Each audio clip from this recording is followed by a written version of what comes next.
All right, all right, all right, all right. I hope everybody can hear me just fine.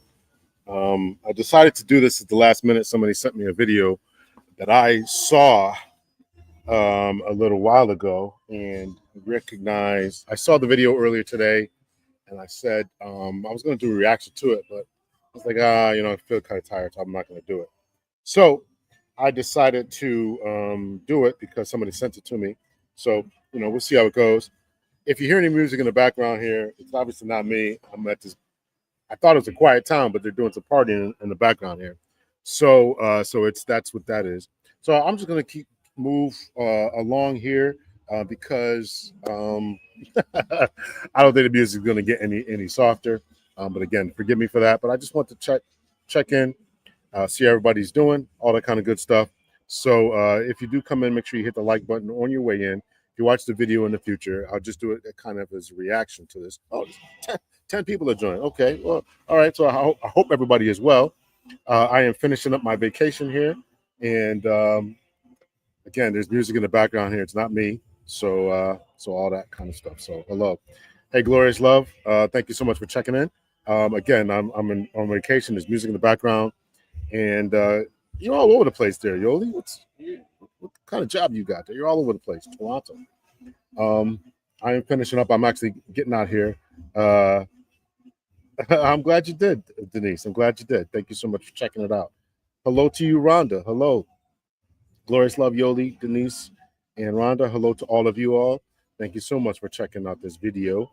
Again, I was gonna do a reaction to a video that I saw earlier today, but I said, okay, you're traveling like me. Okay, good, good.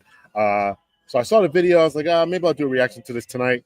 But then I said, I'm not going to do it. But then somebody emailed it to me, so I decided, hey, we're gonna jump in like this. Yeah, uh, we can't really hear the music, only a little bit. Okay, good, good, good. While I was away, I bought this new microphone, so it's obviously doing a good job filtering out the ambient noise there, so which is good. Okay, good. So hit the like button. Yes, please hit the like button on your way in. I would really appreciate it. Let me open up my tab here and make sure I hit my own like button here, so we can get more people's in here. I would appreciate it. Thank you so much. All right, so we're gonna start off with a little bit of comedy, right? So, Miles, thank you so much. Nothing much is going on here, man. Finishing up a vacation, and hello to you, Deborah. All right, so first, got a couple of warm up videos as I normally do. I clicked so fast when I read the title. Okay, okay, okay. I'm glad you did. I'm glad you did. Love traveling. Got back from Paris a few weeks ago. Okay, nice, nice. I've been to Paris. It's not what it's cracked up to be. I did enjoy the Louvre, but Paris as a city, I don't think I ever go back there again. I don't think I ever go back there again. Um, so yeah. All right. Let's see here. Okay, so a couple warm up videos here for us. Let's add this to the stage here, and we'll check these out. So first one up is again. This is a woman who's going to be attacked by a vicious animal. I don't have nothing. I'm so sorry.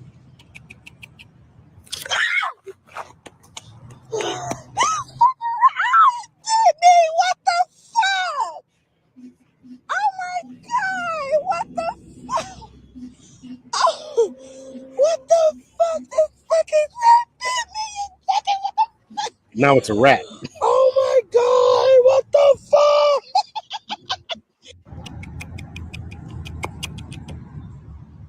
I don't have nothing. I'm so sorry. Bit me! What the fuck?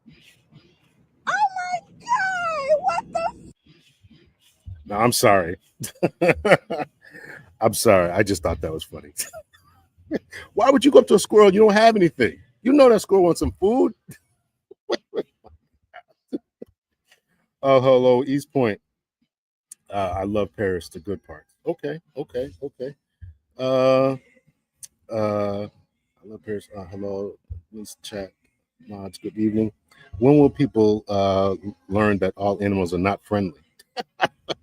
And listen, she wanted. I mean, obviously, the squirrel after she got bit was a rat, right? And then she tossed that thing so far. So I just thought that was funny. Don't feed the vampire squirrels. I don't know what this lady was thinking. You don't have no peanuts. You don't have no. What are you doing? Why would you do that? Why would you do that? All right. Let's see. Go back here. Let's see. Next video is up. Let's see what else I got for you. Okay. For all you travelers, since you guys like to travel and stuff, here's one for y'all travelers. Look at this. Hey, asshole! There's cameras in the airport.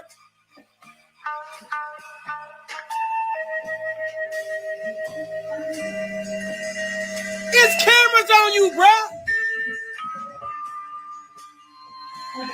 We can't see you.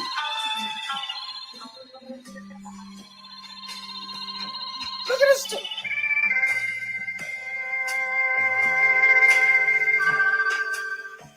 Let him steal it. Let him steal it. Yeah. He gets fired and he go to jail. He is a terrible thief, too. It's your first day on the job stealing.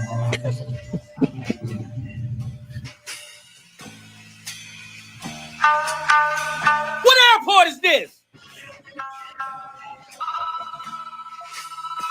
Grab the handcuffs, put them on yourself, and go sit in the back of the patrol car. You ignorant. You ignorant.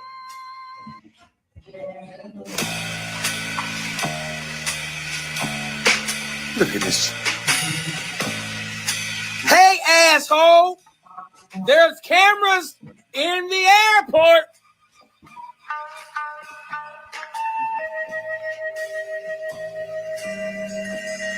There's cameras on you, bruh. We can't see you.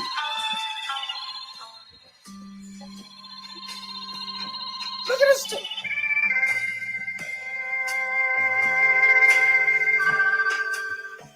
Let him steal it. Let him steal it. Yeah. He gets fired and he go to jail. He is a terrible thief, too. It's your first day on the job stealing.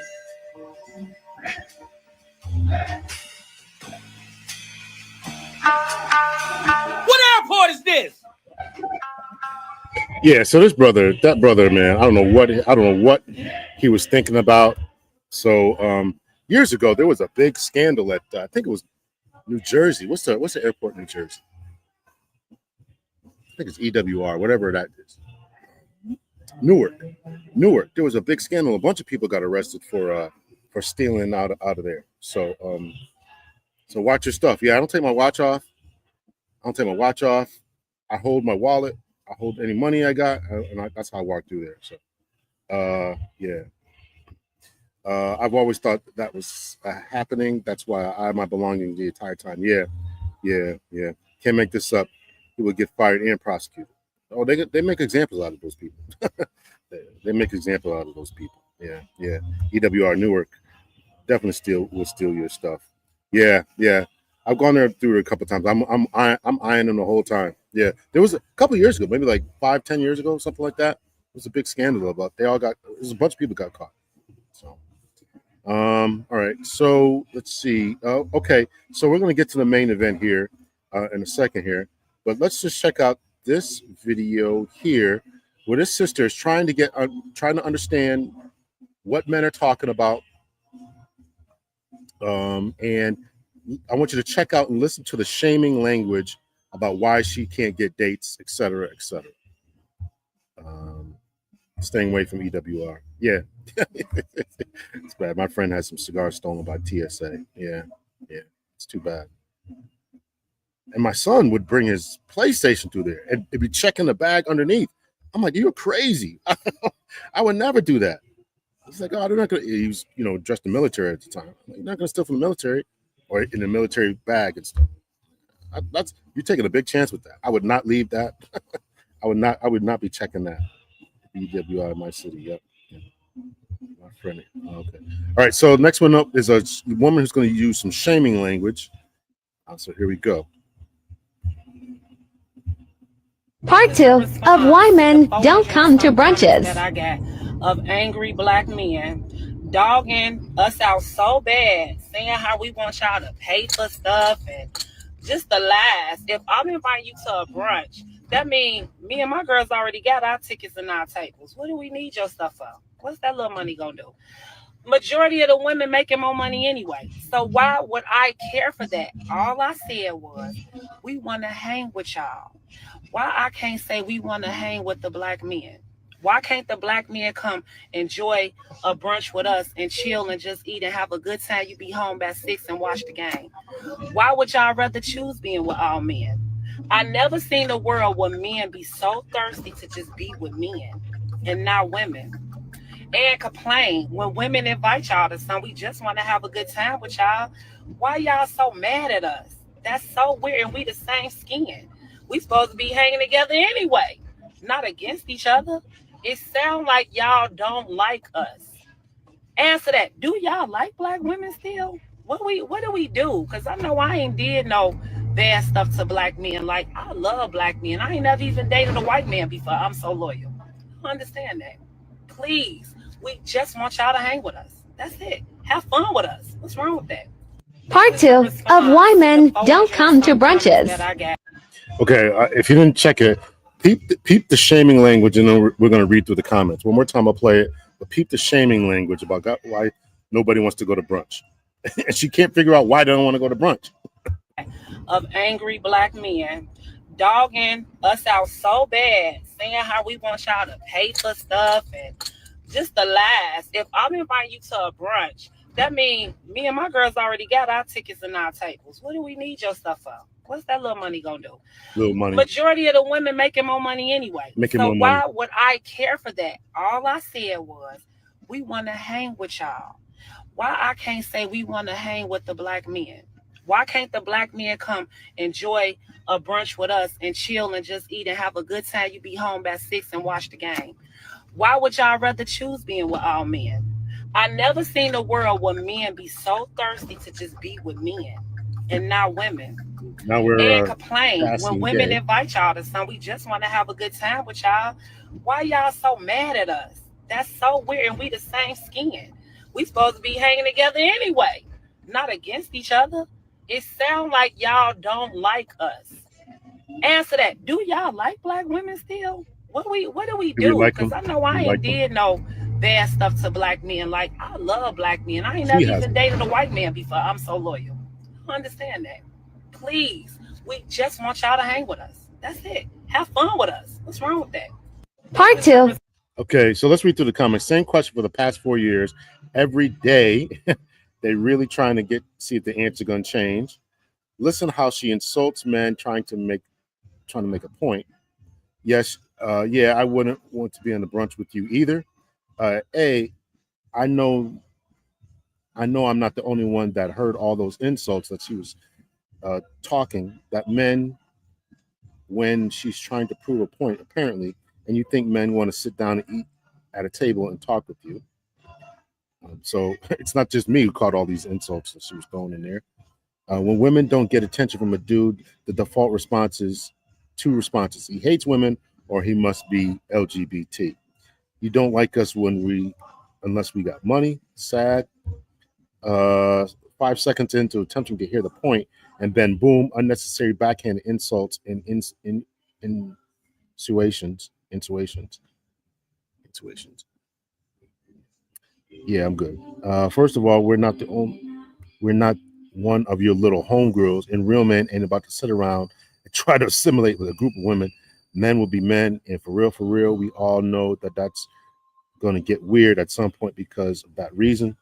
And secondly, even while making this post, your energy is actually showing resentment and horror. You really, and show how you really feel about men. Believe it or not, us men can see that from a mile away. Ironically and unfortunately, the majority of black women nowadays are promoting and moving with the same type of energy. That's a setup. Never go to a B-day dinners or brunches or meet up at the bar unless she's your date. Okay. Why they keep telling them the same thing, make more money and all that kind of stuff. All right. So it goes on and on and on and on. So, that's just the point there. So that's one of the things I want to kind of demonstrate here is this issue that we got going on with Black men and Black women. So it's unfortunate that this woman, in trying to make a post that was trying to bring us together, really kind of only demonstrated the issue. All right, so last warm-up video here is unfair double standard. This is about masculine women and feminine men. I think men can just go sleep around with like 10 women and it's okay, but then if a woman does it, it's like bad. How easy would you think it would be for you to go in there and sleep with 10 guys? Very easily. I mean, because like guys willingly will just go up to you out of the blue. For the average guy, like your friend that was just here, Yeah. How easy do you think it would be for him to sleep with 10 women? If the guy is like some like gorgeous model, maybe he might. I think if a guy could sleep with 10 women, the reason he's celebrated is because not a lot of guys can sleep with 10 women. There's a lot of guys that are virgins not by choice. Whereas like even the ugliest woman can sleep with a guy. So why celebrate you for something that's so easy to do? Damn. Men can just go. I got caught right there, right? No answers from that. No answers from that, right? So it's easy. If it's easy for anybody to do anything, that can't be celebrated. We generally only celebrate the rough and tough things that you have to do, you have to work for, right? So that's why we don't celebrate ladies who sleep around and all that kind of stuff. And guys really don't like it. All right, let's read through some of these comments here. Let's see. Travel light. Yeah, you got travel light. I travel light too. I try not to check bags if possible. Wow, I think that Black men love us individually, but not as a collective. There may be some truth to that. I'm trying to fix that. I made this provocative title tonight, but I really want to try to help the situation and get us to look at ourselves as we are to really try to come together. Looking forward to the men in the chat answering her questions. Yeah. The energy is everything. Energy is everything. The insults were unnecessary, but this is the point. Then you can't figure out why they don't want to come. It's puzzling, baffling. Why don't anybody want to come to breakfast? Come to brunch with us. Why don't they do that? Oh, they must be sassy. Okay. I've never invited any man to a brunch with me and my girlfriends. I don't know why they do that either, quite honestly. I go to brunch. I get home by 6 and watch the game. Or where I live, the game started at 1 o'clock. That's 5 hours of games I'm missing. Let's see. I've only dated women of color. Conversation can lead to an argument quickly. Oh man, that's a shame. Hello, Sassy Red. Sassy Red. And let's see. Miles says, or at least a heated debate. Okay, so while I was in preparation, make sure you guys hit the like button. As I was booting this up and getting everything ready and creating the thumbnail and all that kind of stuff, and so I was trying to go to the main page that I was going to show for tonight, the main event for tonight. I ran into a couple of videos here. I'm gonna make sure I show the right one first. I don't know which one is the first one. So I ran into a couple. There was another group of ladies going live, and what they were talking about was really kind of offensive, but I think it just goes to prove my point in the cultural ethnic image. Obviously, when we talk about these kind of things, there's too broad of a generalization made. It's not my intention to point anyone in a negative light, paint anyone in a negative light. I'm just trying to bring light to what the cultural image we have. Collective, number one, collectively. Number two, for our Black women, that's the focus for tonight. And of course, I want to help try to change and fix the Black male collective image, right? So we got to fix the cultural collective image going across the board. So let me just say that up front. So again, as I was booting up the main event for tonight, I came across this one video here. I came across a video here that I'm going to put on stage here, and I stopped it because I was like, oh, that's enough of what I wanted to play. But then he started talking crazy again, so I started to record it. So here we go.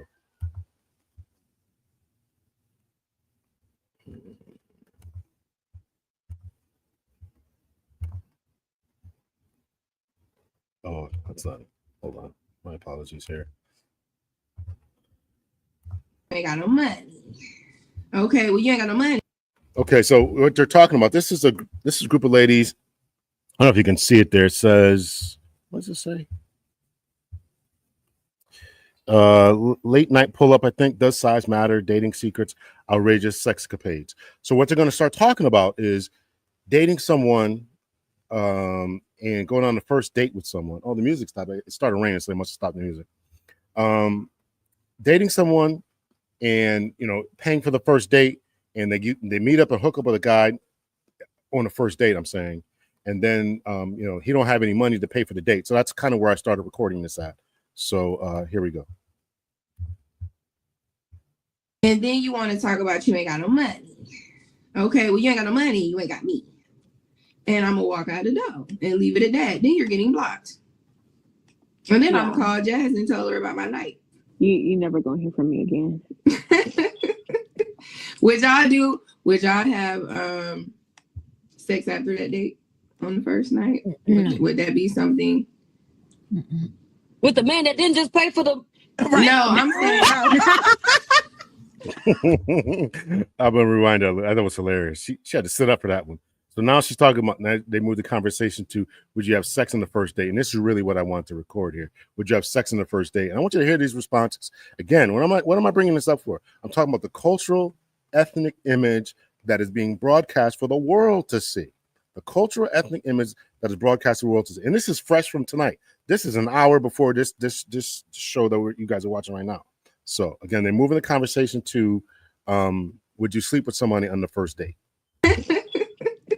Would y'all have sex after that date on the first night? Would that be something? With the man that didn't just pay for the... Right. No, I'm saying Hell no. You know, it could be, okay. You could be. I don't think there's nothing wrong with having sex on the first date. I've never done it. Second date, sure. Which was the next day. But first date, never. No, I just caught that just now. She said she ain't never done it on the first date. Second date, which is the second day. I mean, you want people you want people to take you seriously. You want people to take you seriously, but this is what you're putting out on the internet. I'm not naive enough to not think that this is going on. But why are you putting this on the internet? Everybody is seeing this. Everybody is seeing this. Where's the shame gone? What's happening? I do not know the ages of these ladies, Sassy Red. I don't know their ages. They got to be late 20s, early 30s, right? To me, it looks like. You know, it's crazy because when you hit a certain age, like I can't tell ages anymore, right? I see people, I think they're in their 20s, they're in their 40s. I see people in their 40s and they're telling me they're in their 30s. I can't tell anymore. So they look to me like they're in their late 20s, early 30s. No, so 29, 32, something like that. These are immature ladies, probably, but they're creating an image that is suffering, that is harmful to everyone, in my estimation. These ladies look like they're in their 20s. Right, here we go. Usually, I never really have a problem. Like, usually my dates have been pretty successful, though. Like, we'll end up talking and getting to know each other more. And then I want you to listen to what she's saying. I'm going to rewind it here. I know got to keep interrupting this here. Her dates are pretty successful. What is your measure of success? To go on multiple dates and just have a good time and just meet friends and just meet people and just, or are you dating for a long-term lasting relationship or situationship? What I don't understand that. All my dates are generally successful. What's your measure of success? That's my question. Let me rewind it here a little bit. Tell me if I'm wrong. Maybe I'm just really, really old. It's crazy. like we'll end up talking and getting to know each other more. Successful though, like we'll end up talking and getting to know each other more. And then we end up like really getting into a really. I don't. But to be fair, I don't go on many dates. So the dates that I did went on, it always were a prolonged thing. But no, I don't want to have sex on the first date. We do have to have it within the first 30 days, though, for sure. You ain't whip your straps out or nothing on the first date to try to get. She didn't. Now she's trying to shame her. You didn't whip your straps out on the first date. You ain't down with this. What's wrong with you, right? The other one says, well, we got to do it within the first 30 days, right? And listen, I'm not saying that there isn't a desire to get it in. I'm not saying that, but My God, you're putting this on the internet, you're harming your image, and I don't think that that's a realization. I don't think that they understand that. Like really getting into a really, I don't. But to be fair, I don't go on many dates. So the dates that I did went on, it always were a prolonged thing. But no, I don't want to have sex on the first date. We do have to have it Kelly, within the first 30 days, though, for sure. You ain't whip your straps out or nothing on the first date to try to get them to stay. I don't want that. No, because what I'm looking for is more than just lust.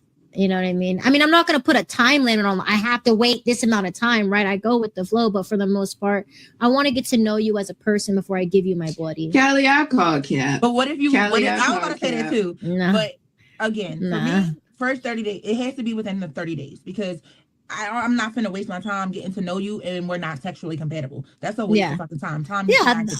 So, Kylie, for you, I'm not saying it has to last like 3 months. I'm not saying it has to be over 30 days, right? I'm just saying, like, I just want to take the time to get to. Now she's not holding to her standards. She's not holding to her standards. I'm not saying it's gonna be a long time, 3 months, but just what happened to the 90-day rule? It's just complete. All this stuff is just completely out the window. Don't even forget about. You can forget about marriage and all that other kind of stuff. So, yeah. It's crazy.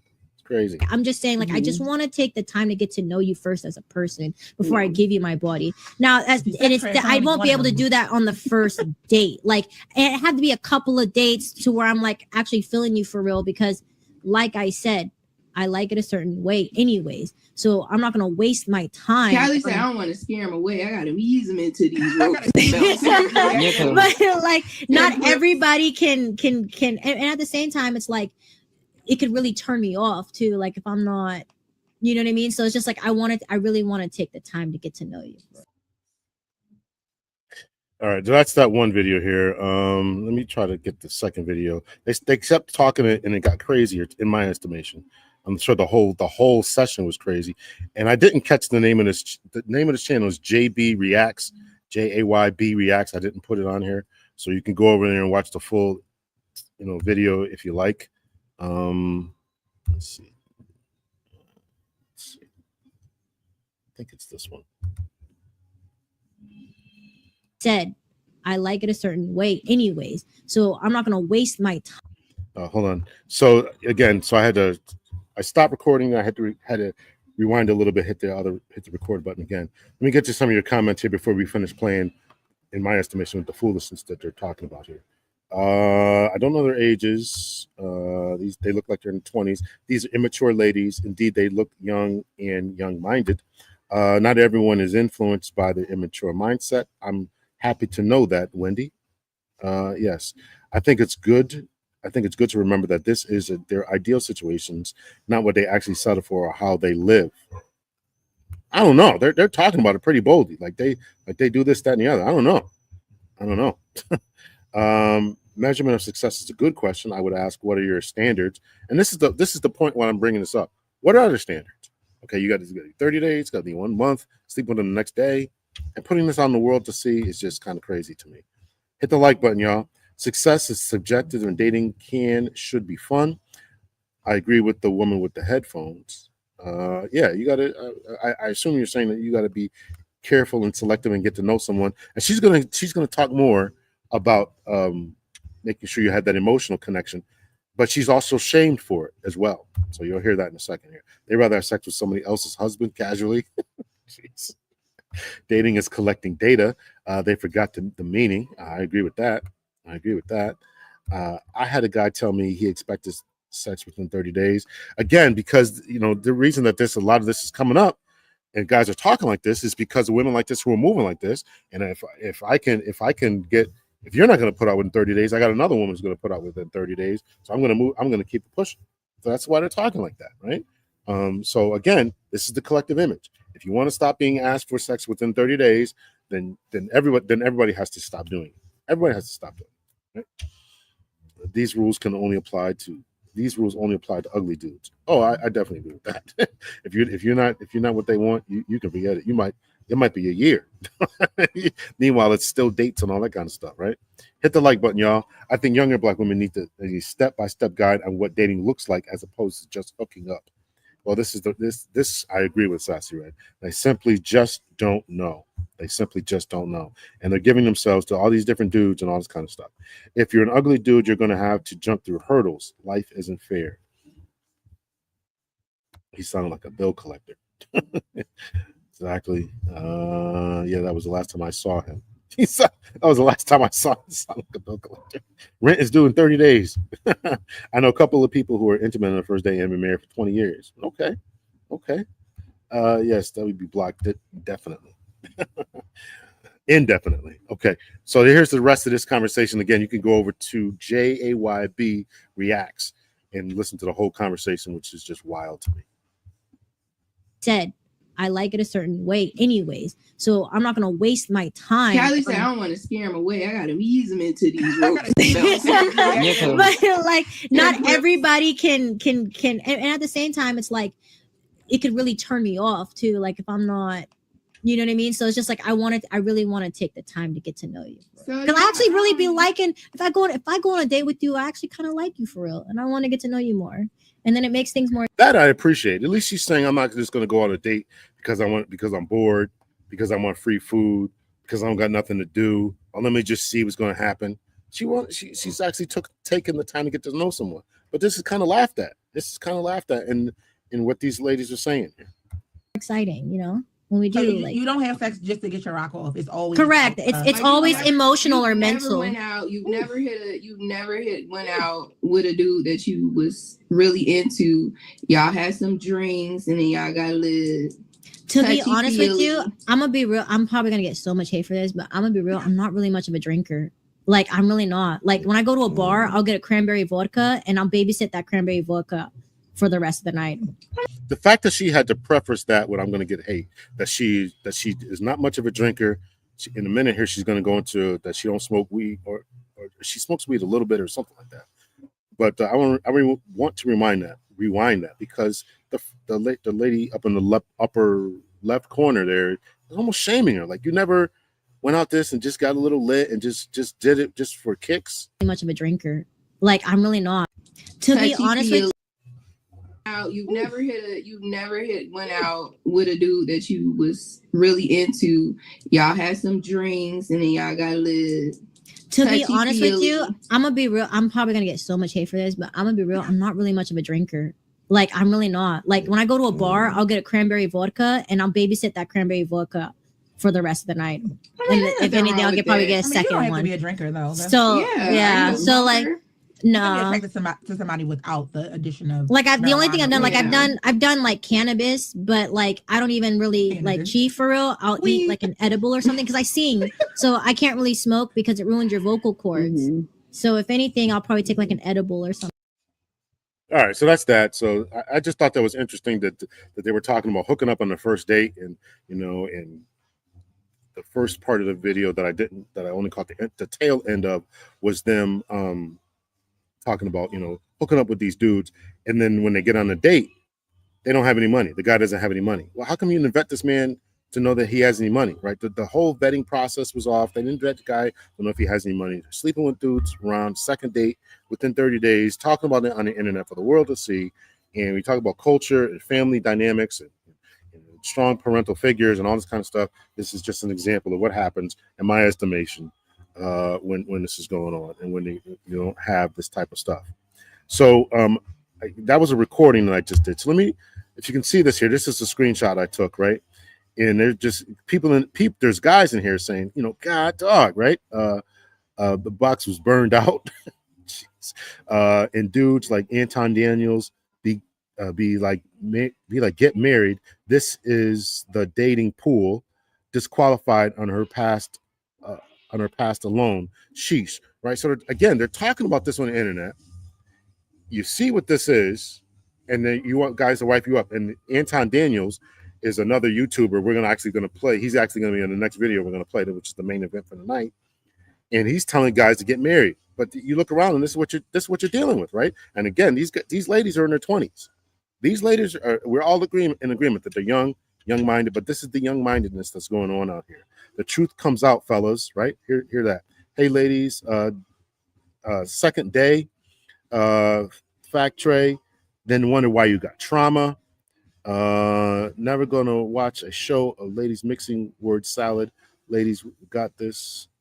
Ladies, y'all got this, right? So those were just some of the comments. I just want to screenshot some of those comments that are going on here. So that's that. So I thought that was interesting, right? Let's see here. Get to some of your guys' comments. Yeah, rent is due within 30 days. So then Garrett says, sounds no different from women expecting all their bills to be paid within 30 days. So everybody's expecting something. I guess that's what the argument here is. Guys want sex within 30 days. Women want their bills paid within 30 days. I mean, it's just all wild to me. It's all wild to me. But this is what we're dealing with, right? A lot of women are too scared to say they just aren't physically attracted to most men because they don't want to seem shallow. Maybe, I don't know. They're definitely meeting these guys at clubs. You know, he's cute, like his Timbs, or whatever they're wearing now. Sassy it is what it is. That's what he wants. He'll either get it or go. Sounds like he knows what he wants. Salute to you, Jamal. Salute to you. They're a diverse set of with differing views. She's a freak sober.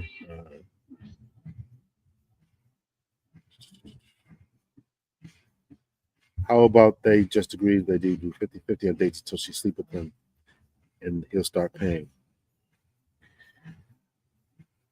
You can judge the state of young men based on this video. But this is the problem, though, right, Jayla?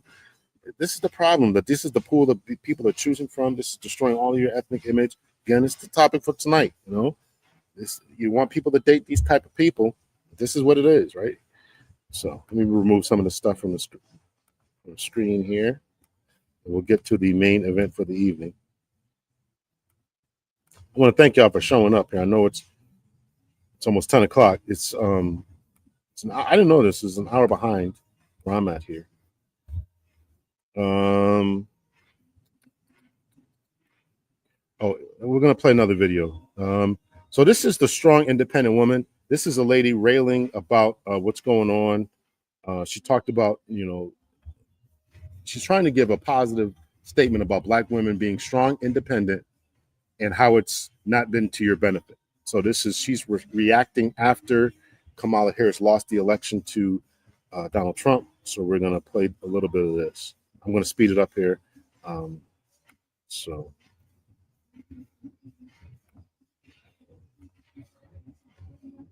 this is from Chloe. Take notes how Black women became the face of strength. And she's not saying this in a positive way, believe me. And welcome back to this feminine platform, and welcome back to my channel. And if you are a new subscriber to our soft power community, then hello and hi and welcome. Now, before I get into the heart and soul of this video, for house cleaning purposes, many of you will be triggered by the content of what will be discussed and this deeper dive. And there will be a lot of pain points that may be triggering for many of you to hear. So you have been warned. But this is a long overdue growth spurt conversation as it pertains to waking up and engaging in soft power, and Black women having to take a long look in the mirror when it comes to what they actually want for their lives in the long run and in the future, particularly after the results of this election, which many Black women have expressed utter devastation over. Putting in place, re-electing, putting back into the White House the person who was responsible for taking those rights away and restoring them. But that message obviously was not enough to get enough white women to vote for Vice President Harris, a fellow woman. This will be the second opportunity that white women in this country have to change the way that they interact with the patriarchy. I don't know about y'all, but I'm starting to see a dangerous increase in Black Trump supporters. And I thought these were outliers, but the way every time I turn around and there's another Black influenceable Black person who is in support of Donald Trump, it's like I'm surrounded. It's like, I'm like, what is going on? I would really appreciate it if people would stop telling the Black community, specifically Black women, how to feel and respond to this election. I have seen numerous videos of people shaming Black people, but I know they're talking about Black women because we are the ones who are most expressive on this app, especially in response to this election. Shaming women for the FU attitude that we have had in response to the election. And as we should be, we're angry, we're frustrated, we're exhausted. In history, us, Black women, today, yesterday. We have always stood on the front lines with our marginalized communities. And to see that this was the response when it was our turn and we said, come stand with us, we are grieving. Anger is one of the stages of grief. And I'm really annoyed that Black women specifically always have to wear the superwoman cloak 24/7. Now, first and foremost, for my reactionary girlies, please inhale, then deep exhale, and then repeat 3 times because soft power for the win. And yes, like many of you, my hopeful thought was that Trump's utter dysfunction, the misinformation, the disinformation, the Russian bot farms, the backlog of court cases, and his horrible, horrible character would somehow cripple his polarizing power, especially after that January 6th fiasco. But I was as wrong as 2 left shoes. And yes, it is pure madness that a convicted felon has now been reelected. But the will of the American people has spoken, and you cannot put toothpaste back into the tube. But I first want to start this video by paying my respects to Mrs. Kamala Harris because she really did fight a good fight. She had 100 days to run a campaign that normally requires a minimum of 2 years to have a real chance at success. And she really did do her best for a woman who was hard launched and thrusted into a nasty political abyss and a spectacle of a mess. And for that, she deserves her flowers. Now, over at The Hive, and shout out to The Hive and to the wonderful women of the New Feminine, but I posted about the meltdown reactions that Black women have been expressing over at TikTok. Hope your day gets better. No! Why? Positive energy. Why? Ha! Ha! If I see one more Black female supporting Trump, I'm a motherfucking know something. Because why the fuck, as a Black woman, are you supporting that shit? Oh, when I say, like, don't ask black women to do shit no more, like, the way I process that is, like, I'm not going to do shit at my expense, you know, with myself on the line type shit anymore. That's what I'm like, emotionally, mentally, physically, spiritually. For me to do things that put me on the line, like, are at my expense, I overextend myself. It's got to be some shit that's really, you know, close to the heart. It does. And it's got to be for people that I know would do that for me. And, you know, and sadly, the only people who, after this loss, who seemed to be surprised, shocked, and dismayed, and crying and throwing up in the Walmart parking lot were Black women. Now, please keep in mind that we are a free society and that people have every right to vote for who they want to vote for. And they have every right to vote in their best interest or even against their own interest because that is their right. But with that being said, I am not surprised at all by this outcome because I was fully enthralled and upset the first time around when Hillary Clinton lost. From that experience alone, I learned many gender lessons from seeing Mrs. Hillary Clinton lose when many white women voted against her and got on code and sided with their providers.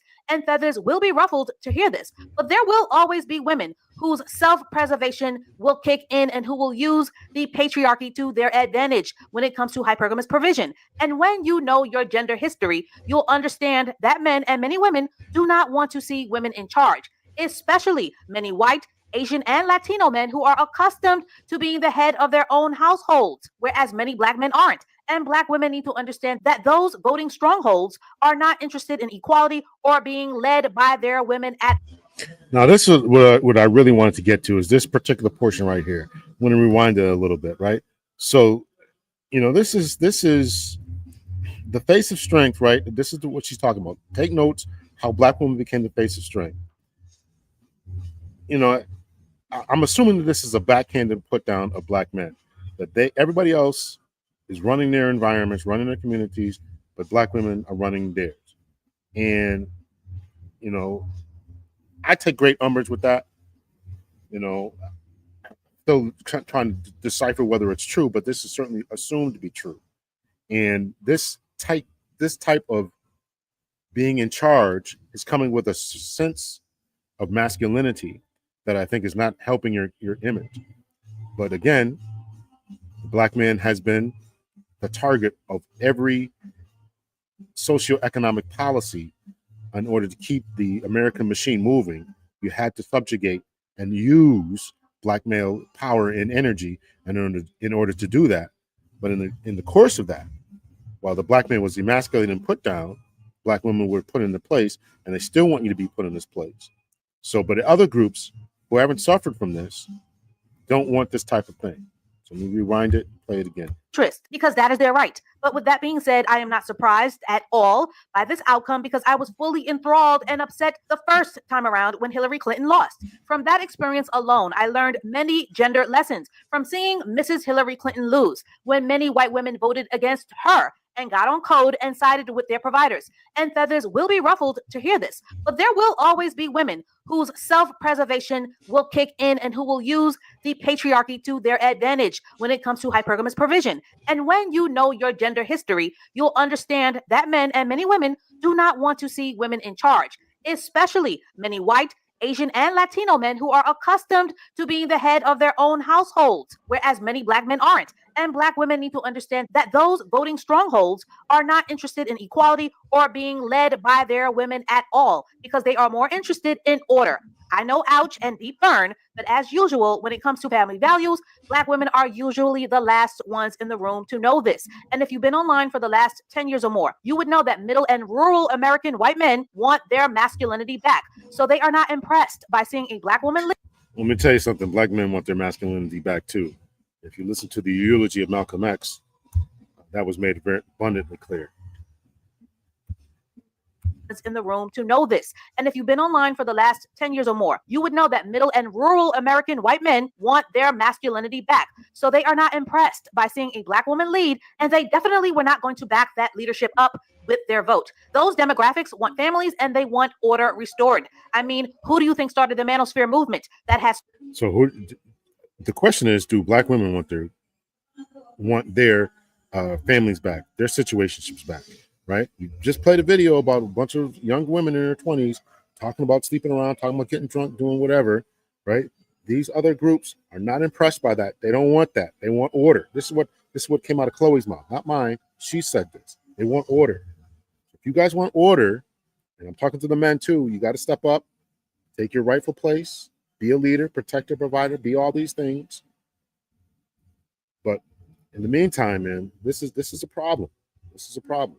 Spread to all races of men. Hello, white men. But the over 50% of white women who voted for Trump, and by extension, Asian women, Latino women, they have and always will, majority back their provider men, because they were never going to go against a lifestyle where a soft life is provided and where a strong family unit is deeply important to them. So no, they could care less about Glow, Megan Thee Stallion, and Cardi B's music, as those entertainers are a mockery of the idea of a nuclear family and a kept woman. And quite frankly, there are so many people who believe that the Democratic Party themselves look like a complete joke with all of that wrong time, wrong place, lowbrow entertainment. So surprise, surprise, at the end of the day, turns out that there are just as many women who rather be a kept Melania than a Kamala. So Black women have a lot to learn about how women who benefit from the patriarchy move, which is why if you are taking your feminine education seriously, your friendship group should always be diversified so that you wouldn't be so shocked about what other races of women truly desire and want. Ladies, just imagine a provider for a woman who is living the soft life, voting against her man.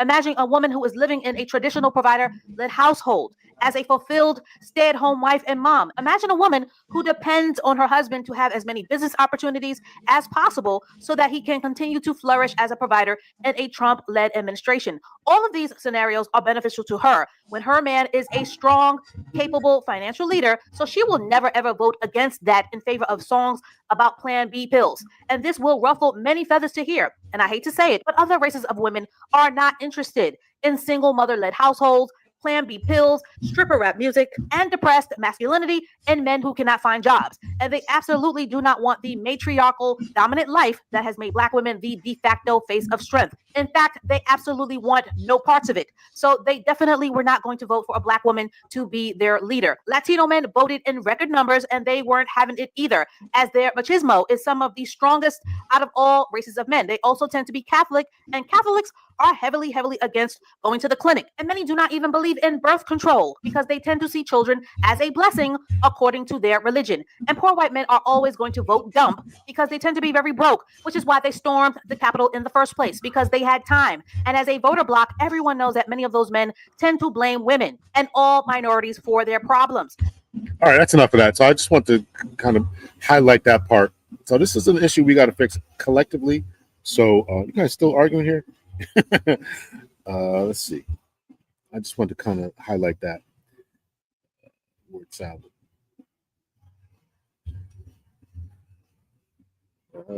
Let's see. Let me go back here. Y'all going off in this chat here. I appreciate y'all going off in the chat. See, I had a friend. She was never married. I think I saw that one. Yes, I've seen it rising for the most part because I'm hypergamous. rising for the most part because y'all are hypergamous. It's just a matter of how much, if they get their act together, the wall can claim them. These black women gloating over Kamala and their loss when Kamala aren't sweating bullets and went back to living her best quiet life with a wealthy white Jewish husband. And that's true. She's trying to be the governor now, right? Isn't she? Is that still in process? Let's see. Modern women desire power, authority of men, lack accountability of women, and innocence of children. Patriarchy with feminist principles. Official title. This is going to sound horrible, but it's my truth. I've never had a black female boss that I've enjoyed working with. Yeah, I've heard that before. Okay. Voice of unison. First time I'm seeing you here. Committing to the vast majority of black women is like shooting yourself in the foot. You have to be one of those types of weirdos that cut themselves in self-harm if you willingly commit to black women. All right, so we're going to get to the main event tonight. Make sure you hit the like button. Main event for tonight. Hit the like button. So this is Myron. Myron has a very popular podcast. It's called Fresh and Fit. And his podcast was actually demonetized. I don't know what to state it. I heard it was demonetized on YouTube, but they're still doing it, still making money. Hit the like button. So this is called this is his channel here. You can't see it. Put this on the screen here. Present, share screen. Black Chicks Shocked. Share. Okay, so this is called Black Chicks Were Shocked After Learning Why Men Don't Date Them. So this is the main event for tonight. I want to show this, highlight this. So this is a panel. Remember before I read something that was mentioning a guy named Anton Daniels. That's him in the lower left. He's a growing YouTuber himself. Myron Gaines is the guy in the center lower right. He's got the American flag in the background. That's him, Myron Gaines, very popular YouTuber. He is of African descent, but I don't think he claims to be black. I think he's going to drop the N-word with the GGA in here a couple times. So I think he's kind of black adjacent, black culture-ish, but his parents are from somewhere from the African continent. But he does not like black American culture and all that. So without further ado, here we go. I saw this clip. Mine was on. Yeah, I saw it too. And the only reason I'm reacting to it is because somebody sent it to me. I was going to do it, but I was like, we'll see. Sudan. Okay. He's from Sudan. By the time summer broke, these ladies will be playing the Mocha Fest. Okay. He was on fire for this. I gotta say. Okay, here we go. This is 17 minutes. We'll try to get through all of this. I will speed it up. You can't pull a black woman. I would say, why would I? You could have them, bro. They'll sit there and they'll say, oh, you can't handle me. And I'll say, why the should I? We tell women that they can kind of live their life the way that they want, and there's going to be a good man at the end waiting for them. We have an entire society that tells women, hey, don't do anything for the express consent for a man. You need to put yourself first, not knowing that if you actually want to keep a guy first, you actually have to put yourself second. This is why I tell guys all the time, you got to be the leader, and the girl's got to like you more than you like her. Because since women are the ones used to being pursued, the only time they're going to respect the man is when they're finally pursuing, because they never do that. Do you think that it's best that guys get burned early? Because it seems like once guys get resources and get money, that it really becomes an issue. Yeah, I think early. Now, the down here in the, sorry to interrupt us here, but down in the corner here, underneath Anton Daniels is a guy, a former NBA player named Paul Pierce. And Paul Pierce was recently I saw a clip of him talking about why he'll never get married and saying that he would, I didn't see the word he was talking about choosing white women, white NBA players and NFL players choose white women. I didn't see that clip, but I saw the clip of him saying about why he would never get married. And, basically, for all these different gurus out here, stop listening to them because they're not married themselves and they're not in relationships. And a woman who was talking to him, he actually kind of burned her. It's like, okay, you're talking all this crazy stuff about this, that, and the other about men. Where's your man at? And she had to kind of take a back seat to that. So anyway, so that's him. So that's the question that they're answering right now is why NBA players and great men choose white. So here we go. Once you get money and resources, then she's playing for keeps. Like this girl right now going after Shannon Sharp, she's playing for keeps. So it's like, and they have an incentive to do so. When you're broke and you're nobody, like, are they incentivized to go after you as hard? Probably not. Then maybe they'll embarrass you in the neighborhood. Oh yeah, weirdo, blah, blah, blah. That's cool. You can move and be fine. But when you got some money and your resources, and this is why it's so bad for young guys. Oh, dude, the young guys that like aren't red pill aware and get some money and status, they get cooked the worst. It's better for you to almost like be broke, make these mistakes as you're coming up, then get the money, understand women, and then you're in a much better position because then you can mitigate the risk, or you already know how to deal with certain women off of how they come at you. You're like, oh yeah, this girl's a thought, I got to deal with her this way. Okay, this girl, I can maybe let her in a little bit, but like you get that wisdom from failing. You almost got to fail when you're broke because you kind of see how you see the real side of females. Like when you don't have all your stuff together, you don't have money like that yet, you really get to see like the dark side of hypergamy. And I think men need to be exposed to that, to see how callous and how cold women can really be when they're not interested in you. Because I truly think like women are much more cold-blooded than men are, way more, especially when they're not interested. Their interest in men drop off precipitously way faster. They're more likely to end relationships. They're more likely to break your heart without you even knowing about it because they broke up with you 6 months. They've already been plotting to break up. So like with women, I think men need to experience that because this kind of insulates you from making those mistakes later on when it's going to cost you significantly more money. What do you say about the chat saying that you can't pull a black woman? I would say, why would I?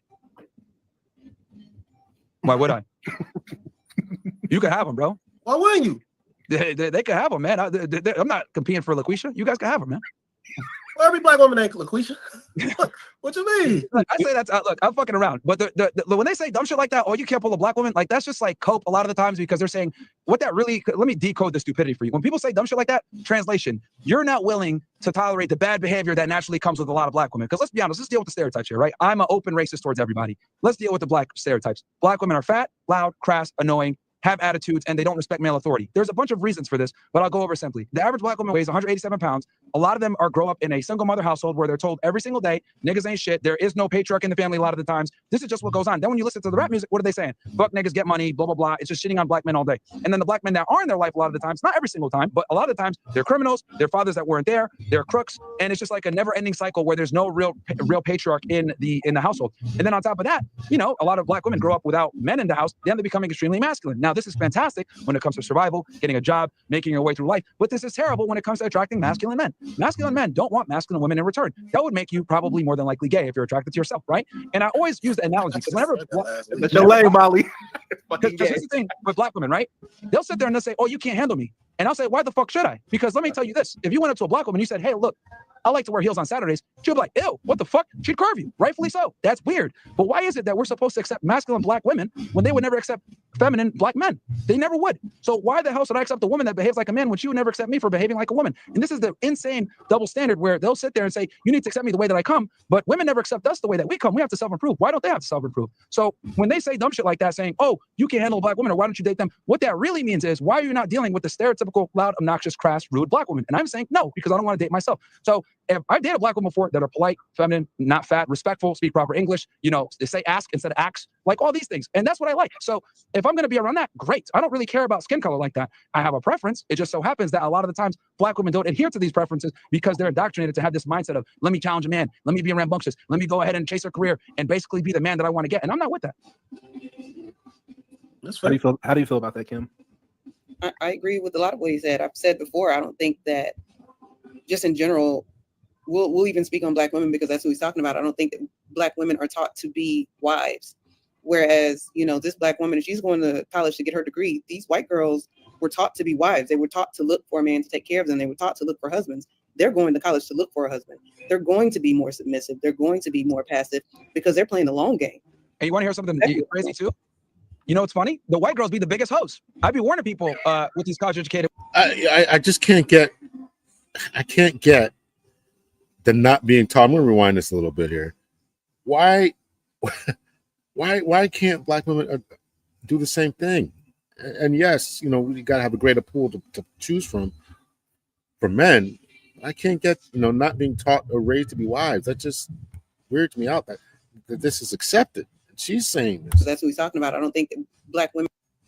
How do you feel about that, Kim? I agree with a lot of what he said. I've said before, I don't think that just in general, we'll even speak on black women because that's what he's talking about. I don't think that black women are taught to be wives. Whereas, you know, this black woman, if she's going to college to get her degree, these white girls were taught to be wives. They were taught to look for a man to take care of them. They were taught to look for husbands. They're going to college to look for a husband. They're going to be more submissive. They're going to be more passive because they're playing the long game. And you want to hear something crazy too? Any submissive ladies in the chat here? Any submissive ladies in the chat? Wondering. You know what's funny? The white girls be the biggest hoes. I'd be warning people with these college-educated white girls. Like, if they join a sorority and shit like that, I tell guys all the time, like, bro, you also don't want to wife up a whore. So, like, what ends up happening a lot of times with black women, because black women are very narrow in what they like a lot of times. They prefer black men overwhelmingly. But the problem on the black male side is black men will take whatever, right? So that's kind of the issue where you run into a problem with a lot of black women. Also, black women tend to favor looks a lot more than other races, which is, I guess, maybe a masculine trait. But black women tend to be more interested in the way that they dress, the way they conduct themselves, the way they look, etc. Like, it's very interesting how I've noticed that with black women, they tend to be the race that is very interested in the way a man looks, which is fine. You can have your preference. I heard somebody's quote study about that. I looked for the study saying that black women were more into looks than other races. He's just kind of saying that the things he's heard, but I've heard someone say this is a study. I haven't seen the study. I'm going to rewind it a little bit here. More interested in the way that they dress, the way they conduct themselves, the way they look, etc. Like, it's very interesting how I've noticed that with black women, they tend to be the race that is very interested in the way a man looks, which is fine. You can have your preferences. Well, what the problem with that is it dilutes your marketplace of men that you are going to open yourself up to. And when black women go to college and they educate themselves, etc., they kind of bring that percentage down even more so as they climb up the ranks. But like with white girls, white girls, you're right. They go to college. They're looking for a husband while they're there in school a lot of times, because a lot of times they don't even want to work their shitty ass, HR job that they end up getting. But they end up being hoes a lot of the times, if we're going to be honest. So that's another thing that I tell guys to watch out for when it comes to the white girls, because every every group of women has their stereotypes that guys got to look out for. Carrie, what do you think? Carrie, what do you think about the narrative between black-white cultural norms, black women not necessarily being taught to look for husbands, all of that type of stuff? What do you think about everything that's being communicated in a general sense? I agree with a lot of what he just said. I don't know if it's that women are not necessarily being taught to be wives per se, as much as taught to be wives that men want, because everybody is not taught to go be an independent woman void of a man. Like, some women are genuinely taught to go marry, but they're also taught to have a career at the same time. They're taught to have kids, but they're taught to go get an education. So they're not taught to not be a wife, but they're also not necessarily taught to prioritize being a wife. They're not necessarily taught the characteristics that a husband that they want would actually be looking for. So everybody doesn't come from a broken home either. I mean, I know a lot, we say that a lot, and I'm not downing the numbers on it, but everybody doesn't come from a broken home. A lot of people have a 2-parent example, but they might not necessarily know how to be the wife. I would say it's not just a black issue. It's a whole U.S. issue. The nuclear family has been destroyed, and there's a bunch of reasons for that. Feminism, etc., has been, I think, one of the biggest problems when it comes to degradation of the nuclear family. But what I will say is, because you mentioned a good point, that women, they're told to go to school and pursue. And I would say, right, if someone wanted to lose weight, right, and they truly wanted to change their body, they would have to change everything about their lifestyle. They'd have to start going to sleep 8 to 10 hours a night. They'd have to prioritize going to the gym. They would have to change their entire lifestyle around to be able to achieve that goal. Here's the problem. We tell women that they can kind of live their life the way that they want, and there's going to be a good man at the end waiting for them. And the problem is, if you want a guy to take care of you, well, then you need to be in a position where you're prioritizing finding that guy. Because the days of, and this is kind of the conundrum of feminism, right? So what feminism effectively did was it gave women the autonomy to pursue a career, make their own money, and become successful and be on their own. But what that also did was it ostracizes the average man from the dating and relationship marketplace, because women will never admit this, but I'll say it for you guys. There's nothing worse for a woman than settling on a guy that she feels that she could do better than, right? And what ends up happening is, with a lot of average men, 5'8", making 30 to 50K per year, a lot of women see better than that in America. Even average looking women feel that they could do better than that, right? There's nothing worse than an average guy to a majority of women. So what women do is they'll go to school, they'll pursue an education, they'll become successful. And what they're hoping is that there's going to be a guy more successful, more attractive, more ambitious than her at the end of that road. But what she's effectively done, because she's become average herself or better than average, is she's just now ostracized a majority of men that would have been a great candidate for her before. But feminism has made it where women are told not to settle, become independent. But you got to ask yourself, who are they independent of? They're independent of men. We don't walk around and say, oh, we're strong and independent. You guys will laugh at us. Like, what the fuck is wrong with y'all niggas? But we run around and we praise women for being independent all the time. But we don't ask ourselves, independent of who? It's of men. Of which men in particular? The majority, aka the average man. Most women are chasing the same small 10 percentile of guy. 6'4" plus, 100K per year, good career, charming, love dogs, asshole, but at the same time, a nice guy. Like, they're looking for something that's very difficult to find in one guy. So when you made the topic like, hey, women are told to go, get their money, but at the same time also kind of be a wife. The problem is that for the caliber of guy that they're looking for, right? Ironically enough, they need to prioritize finding a husband. But the problem is that they're pursuing a career so much that they don't have the time and a lot of the times interest to even pursue this guy. Like, and this is another controversial take. I'll say this real quick, and I'd love to get the ladies' take on this. I say all the time, women lack empathy. Okay, they have sympathy, but they don't have empathy. And I explain what I mean by this. So men, we understand innately that we need to go out there and improve ourselves, make money, get some status, etc., so that we could be a catch. We understand that we're a bum working at McDonald's. We ain't getting no bitches. We accept this reality. Women, though, however, I notice don't understand this. I'll give you an example. A girl will open up an Instagram, have pictures of herself all over the internet being a thot. She'll go pursue a career. She'll do a bunch of twerking stuff on the internet. She'll wear weird weaves. She'll do all this kind of crazy stuff, right? And what'll happen is she'll do all this, not knowing that, like, men, though they might look at you from an attraction standpoint, they're not actually wanting to take you seriously. And this is what I mean when I say women lack empathy. They kind of know what men like, but they don't know what men are actually attracted to and want to commit to. And that's where the disconnect happens. So what's up happening is they get with a guy, they know how to kind of get the guy just by existing, but it's very difficult for them to keep the guy. And this comes from this lack of training where women are prioritizing career and not necessarily not just attracting the guy, but keeping him long term. And this is where so many women fail, because any girl can get a guy. That's not the hard part. The hard part is, can you get a guy that you actually like and get him to commit to you? And this is where women fail because they lack empathy. And what I mean by empathy is they don't understand men. We have to understand women to attract them. Women don't have to understand us to attract us, because all y'all got to do is be available, look kind of hot, and we'll come talk to you. Like, and we have to do all the work in the beginning. But where women fail is they don't do the work after the guy puts in the work to attract her to retain that guy. That's where a lot of women make the mistake and aren't really able to keep the things. And this is why I'm saying, like, the education system and us women prioritizing their success has overrode their ability to retain men, if that makes sense. What do you think? Okay, I'm going to kind of said a lot there. I'm going to rewind it in a minute here, but I want to try to understand what you're saying here, voice of reason. I feel something is missing from this discussion as well, and that is foreign black women versus American black women or westernized black women. I think that's the issue. I think that's a big issue. Again, this brother is from the Sudan, and I don't believe that they had those issues there, although I understand that feminism is spreading now. So if this is an American black woman thing, how do we fix that? First of all, do you acknowledge that this is a problem?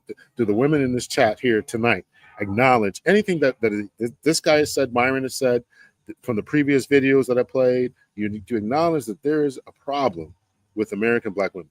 And if so, what are we doing to fix that? What are we doing to fix that? If there's trauma because your father wasn't around, then the fix to that is obviously to have more fathers around.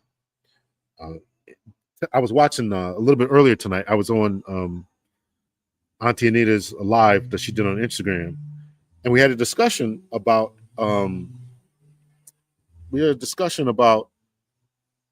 women having children out of wedlock. And I made the statement that it's not really an accident. It's not really these girls are getting pregnant. And it's not an accident. Shahrazad Ali said the same thing. For a group of people who don't really like each other, y'all sure do stay pregnant a lot. I think Shahrazad, that's almost her direct quote. So we got to figure this out. And if this baby mama issue, the single parent household is celebrated in these communities. And again, on the previous videos I played 2 videos ago, was women that were just bragging about having these one-night stands and sleeping with dudes that they don't even know on the second date and all this kind of crazy stuff. And then this brother's up here saying this. Do you all acknowledge? Do you all acknowledge that there's an issue? I realize what I'm saying here, Garrett. Yeah. So to voice the reason's point, is there an issue here, right? That's the women he follows. That's the women he follows on his timeline. I don't know. I think it has to be said of foreign black women who have not been overly westernized and tainted by feminism are a completely different kettle of fish, so to speak. Very different proposition. This is what I want to hear. Right, Coach? This is what I want to hear discussed more. I saw on a podcast yesterday where a young man said he followed his advice and it didn't work. He said he gave his life to Christ and he's found a good wife and has children. So a podcast yesterday where our young man said he followed his advice and it didn't work. Or following Myron's advice? Is that what you're saying? Following Myron's advice, it didn't work. I'm not sure that Myron's advice is going to work either. You got to take what he says. I'm saying this quite frankly. I think the advice that he gives. I'm not talking about his analysis right now of the problem. I think his analysis is spot on. But his advice that he gives, I wouldn't follow his advice. I wouldn't follow his advice because he's more or less trying to tell guys how to be players and whatnot. So I wouldn't follow his advice. So let me rewind a little bit here. She'll wear weird weaves. She'll do all this kind of crazy stuff, right? And what'll happen is she'll do all this not knowing that, like, men, though they might look at you from an attraction standpoint, they're not actually wanting to take you seriously. And this is what I mean when I say women lack empathy. They kind of know what men like, but they don't know what men are actually attracted to and want to commit to. And that's where the disconnect happens. So what's up happening is they get with a guy, they know how to. I say it all the time. Men are going to put you in two categories. You're going to end up in one or two categories. You're either going to be one here for a long time or for a short time. I'm going to say it nicely here. Short time or long time, right? So either you hit it and quit it, or you're here for somebody who's going to wife you up for the long time. So you got to figure that out. And just because he'll sleep with you on the second date or the first date doesn't necessarily mean that you'll get it. Now, somebody wrote in the chat a little while ago that somebody slept with somebody in the first date. And I'm not saying it's always going to be 100% failure rate. I'm not saying that at all. But how you got to wonder how many other people that she slept with, and morality and all that. And again, as the previous video that we played, there's this cultural dynamic that is different, and we got to figure out this dynamic and how we're going to fix it collectively. That's what we got to figure out. Make sure y'all hit the like button. Hit the like button. Kind of get the guy just by existing, but it's very difficult for them to keep the guy. And this comes from this lack of training where women are prioritizing career and not just attracting the guy, but keeping him long term. And this is where so many women fail, because any girl can get a guy. That's not the hard part. The hard part is, can you get a guy that you actually like and get him to commit to you? And this is where women fail, because they lack empathy. And what I mean by empathy is they don't understand men. We have to understand women to attract them. Women don't have to understand us to attract us, because all y'all got to do is be available, look kind of hot, and we'll come talk to you.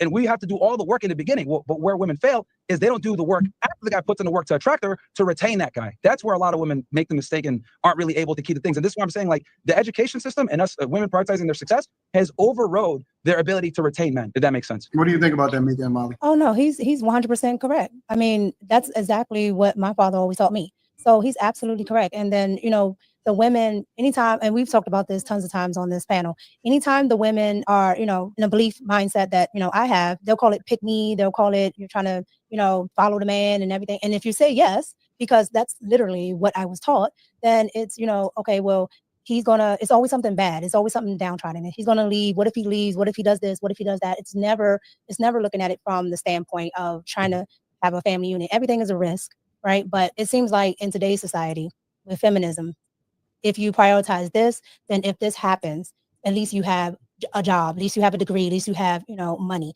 It's not prioritized as it may be a risk, but at the end of the day, you may have a family. And here's the other thing too, I really want to bring to light what you just said, because what you just said is extremely important with the concept of calling women pick-me's, right?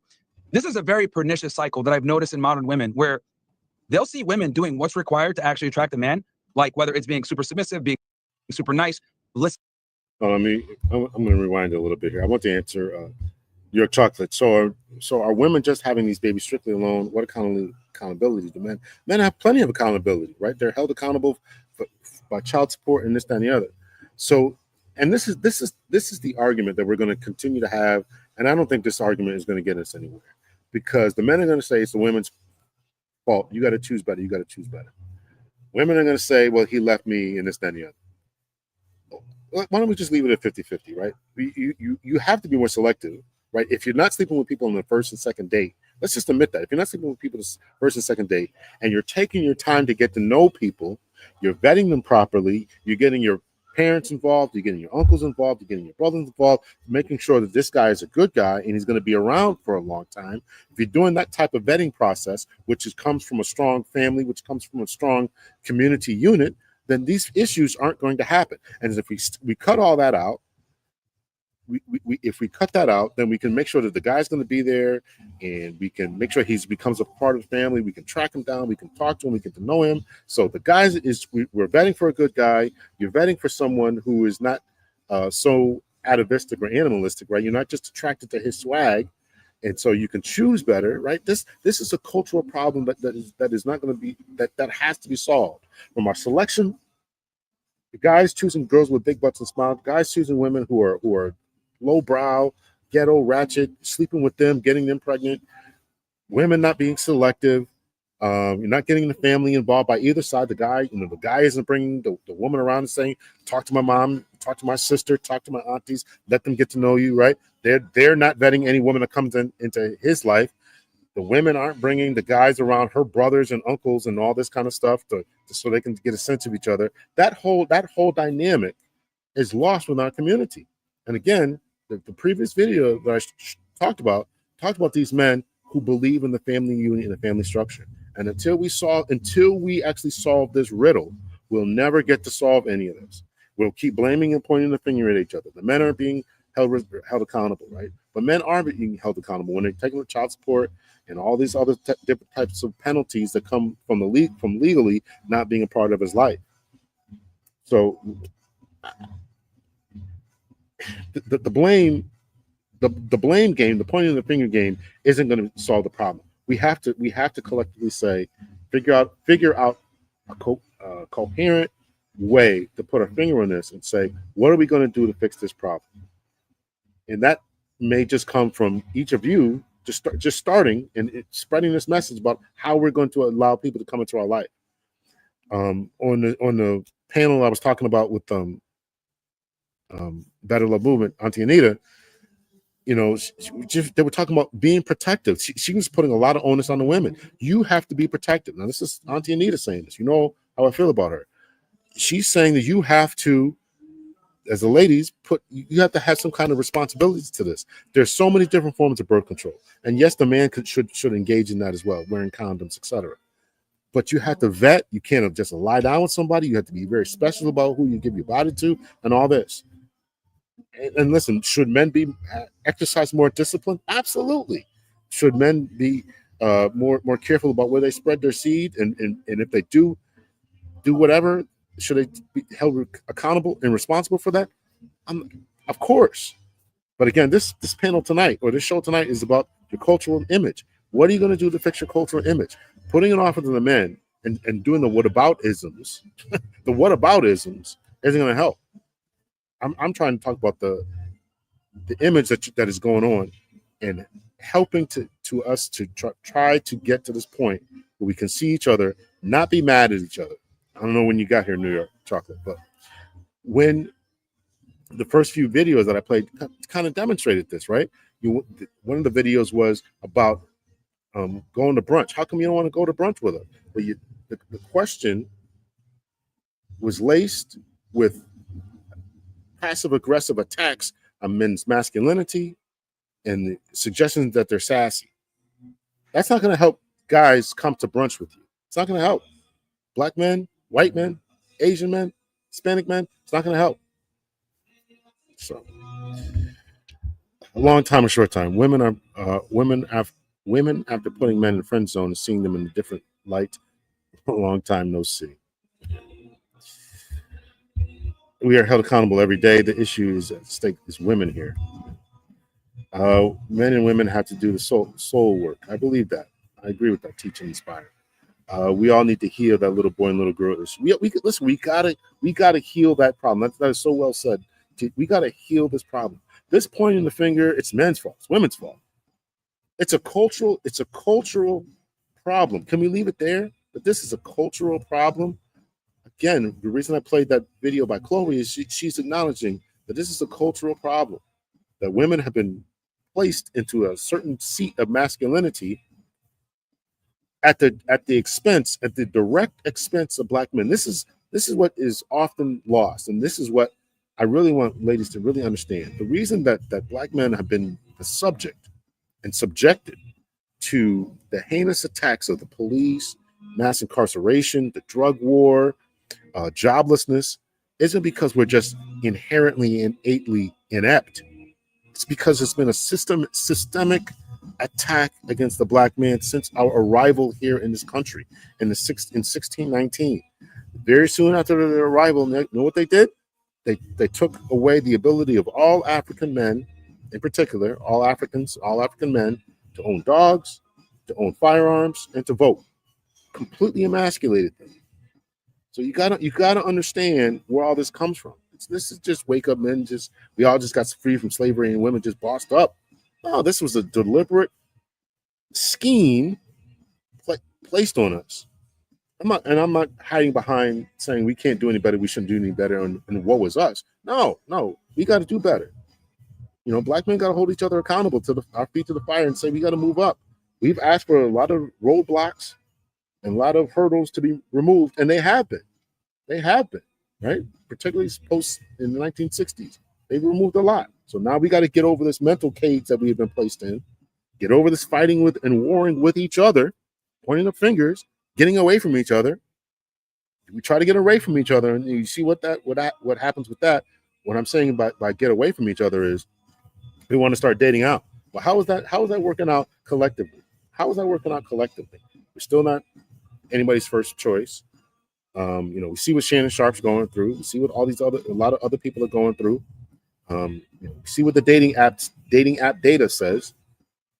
So let's figure this out and stop warring with each other. Let's figure this out and stop fighting with each other.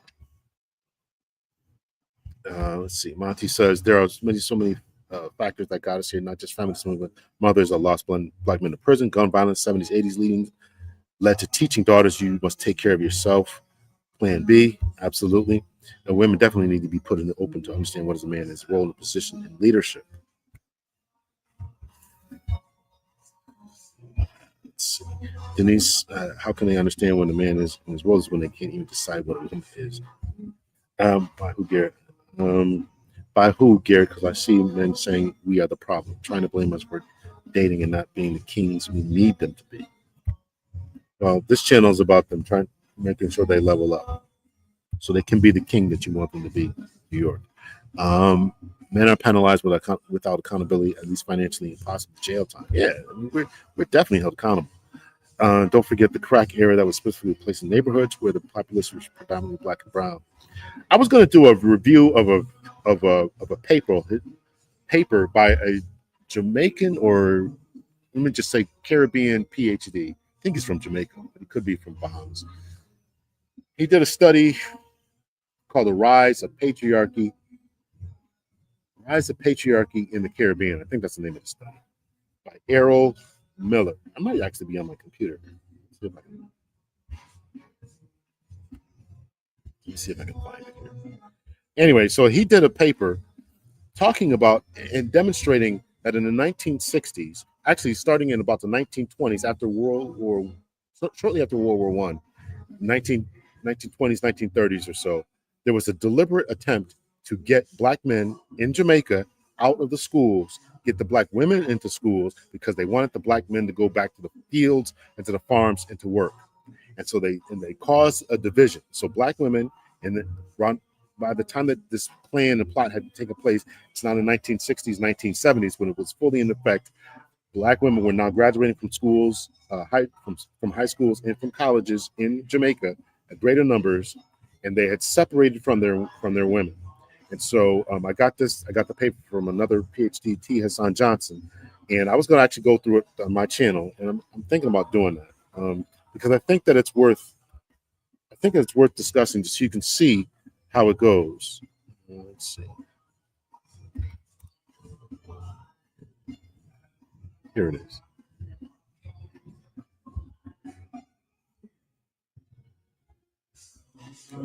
I just want to put this up on the screen here for a second here. Present.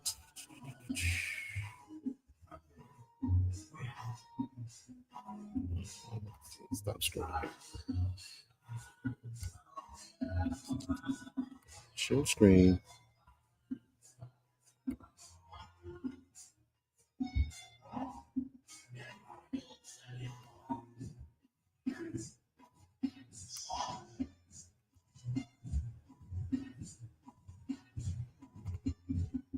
All right, hold on a second here.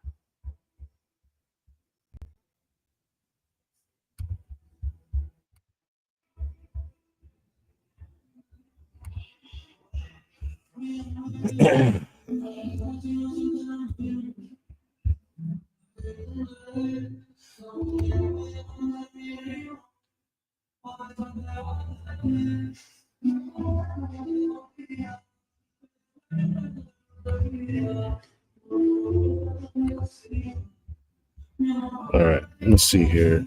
Mm-hmm.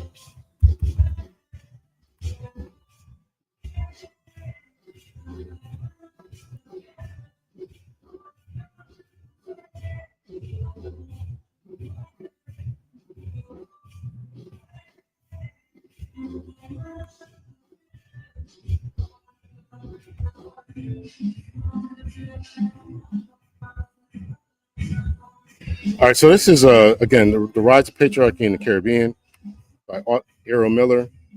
So he kind of goes through how patriarchy rose in the Caribbean. So I just want to show this here because this issue that we're dealing with here and this fight that we seem to be fighting with each other is not new.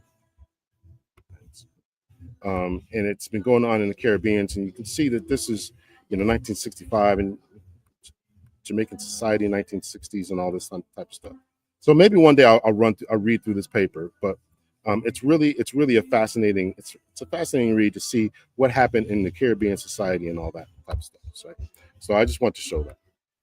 All right. So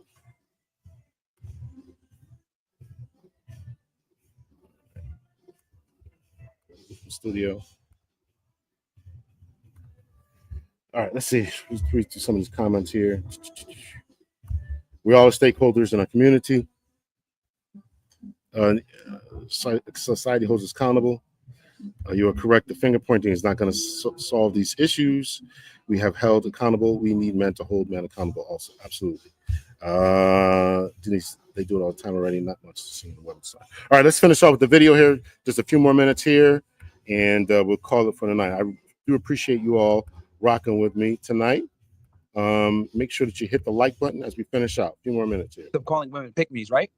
This is a thing of trying to have a family unit. Everything is a risk, right? But it seems like in today's society with feminism, if you prioritize this, then if this happens, at least you have a job, at least you have a degree, at least you have, money. It's not prioritized as it may be a risk, but at the end of the day, you may have a family.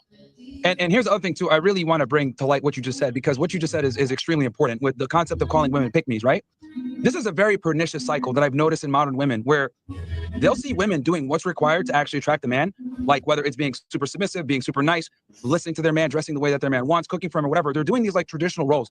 And I don't know what it is, but like women look at this and it's like their knee-jerk reaction to say, oh, you're a pick-me. Oh, you're being caved in by your man. Like this girl right now is literally going viral. Emily Saves America. She's supposed to be a conservative. And she talks about, hey, well, you should probably still get a job. You should still get a hobby, blah, blah, blah.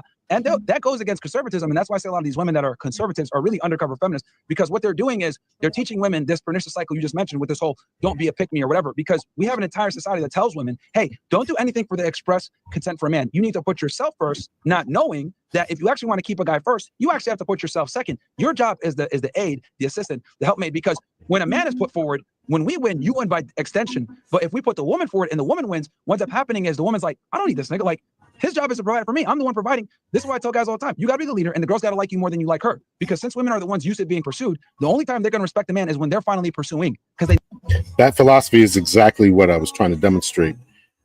And I will definitely read through the paper by Errol Miller. That's exactly what happened in Jamaica. They elevated the women. It's what happened here in America. So the process of elevating the women above the men is deliberate. And once you do that, the women don't think that they need the men, and then the family unit breaks down. This is not what we're dealing with here. It's not an accident. They know this. Sociologists know this. So that's why I want to point to that.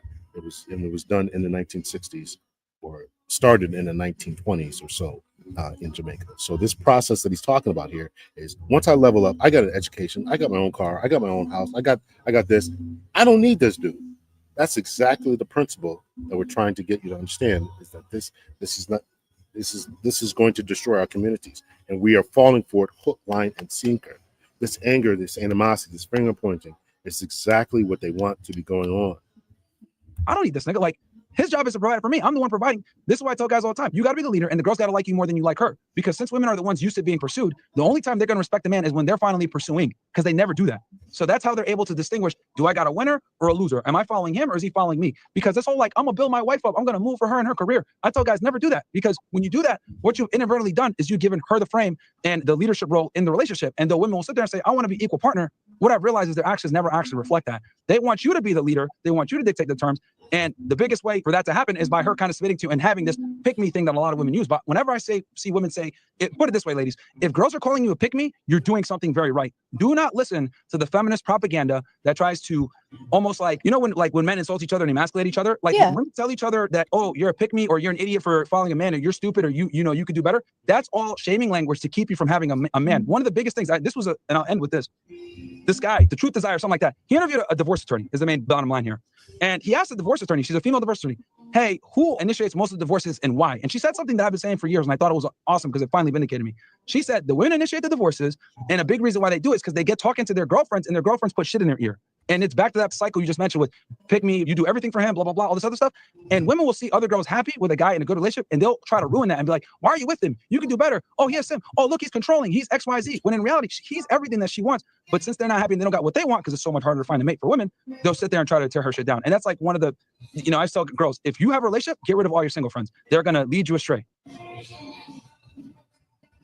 All right, so that's that presentation there. I appreciate you guys rocking with me here. I'm not sure if this was for me. New York Chocolate, did I see what you just typed? If men are not stepping up to the plate hand in hand with us, then what are women? Nobody's. Yeah, so this is the dilemma. I certainly don't want women to fall behind or not be successful. But I think the answer to this is number one, to recognize what has been done. Take a full panoramic view, historical, and put everything into historical context as what's going on. And the second thing you need to do is for your cousins, your sons, your nephews. If you're a woman, you really have to push them to be on their game. Push your male cousins, nephews, sons, stepsons, whatever. Push them to be the best versions of themselves. And men have to be included in that. Get them around strong male positive figures. You really those are two big things: strong male leadership, mentors, etc. Next thing is women have to push their sons to become these protectors, providers, and get them to level up with an understanding of what happened to them.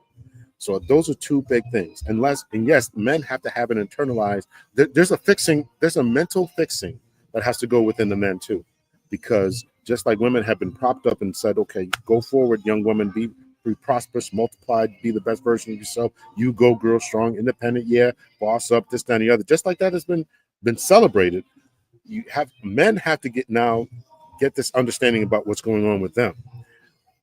The video that I played before this with Chloe, she said men want their masculinity back. You know who's fighting a lot of this feminism stuff is women, mothers of sons, the white women who see their sons sitting in the basement, who see their sons becoming addicted to adult movies, not having jobs. They understand. That's why they all voted for Trump. That's why they want to get away from this woke garbage, woke stuff. They want to get away from it because they see what's going on with their own sons. When they don't have jobs, when they don't have drive, when they don't have purpose. And again, what's happening to them is what has happened to us years ago. So, we're always the canaries in the coal mine. We're always the first ones up. We're always the first ones who are going to get this stuff.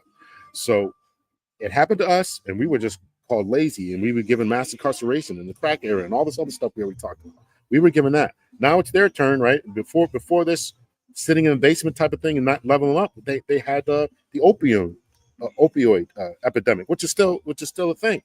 So we have to figure out how we're going to walk hand in hand. To your point there, New York Talk. We got to figure out how we get these young boys to take school seriously, to take college seriously, to get a trade. We had to focus our attention on them. Not long ago, I played a video by Yvette Carnell. If anybody follows her, she's another YouTuber. You're not going anywhere without your men. You're not going anywhere without your men, and we're not going anywhere without our women.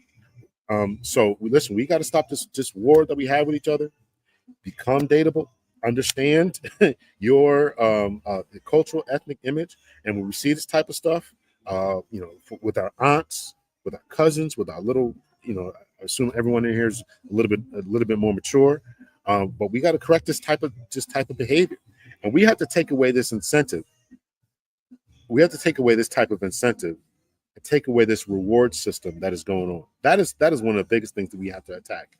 If women are getting pregnant out of wedlock and they're being rewarded with child support and all this type of stuff, I think that's got to stop.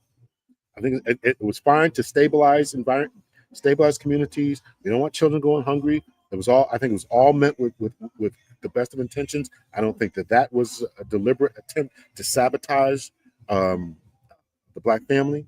I think the outcome today has been extremely harmful. I think we got to take a look at the child support court and a number of other avenues about how we're going to help people and how we're going to assist people to get to where they need to be. We need drive, we need focus, and all this. And somebody said, Teach and Inspire says our only job is to work on us. That's true, but I also think that we got to work on us first, and then get to our families, get to our cousins, get to the people who are in our circles, and try to tell them a better way, try to teach them a better way, make sure that they become the best version of themselves, have drive, goals, purpose, and all that. Let's see. Yes, because culture, probably because I didn't show my children this crazy stuff they pick up from outside influences. Yeah, listen, this is an issue. Our culture, the music, even our comedians who constantly throw around the N-word, this is an issue. This is an issue. We have to solve this. We have to collectively solve this issue and collectively turn these types of things off. I mean, that's the only answer. Collectively turn these types of things off. So and cancel these types of people. We all like a good comedy club. We all like a good, good music. It's full of the words that we don't want to use or whatever. However you feel about that. But collectively, it's destroying our collective image. And far too many people, it's entering into their minds, and they're not able to separate image from acting. They are now, their life is now imitating art. Their life is now imitating art. And that's the crazy thing. I feel these sons are products of helicopter moms who gave zero consequences to babies these basement children. Yeah, absolutely. And this is where fathers need to come in and say, no, we're not going to celebrate this. You're going to get your butt up. And listen, it takes two. It takes when a mother wants to be a helicopter mother, doesn't want to let her son go outside and climb trees, doesn't want to let her son go outside and build forts and sword fight or play in a football team because he might get hit too hard. You need a father to come in and say, this is what it's going to take in order for this boy to be successful. So you need that.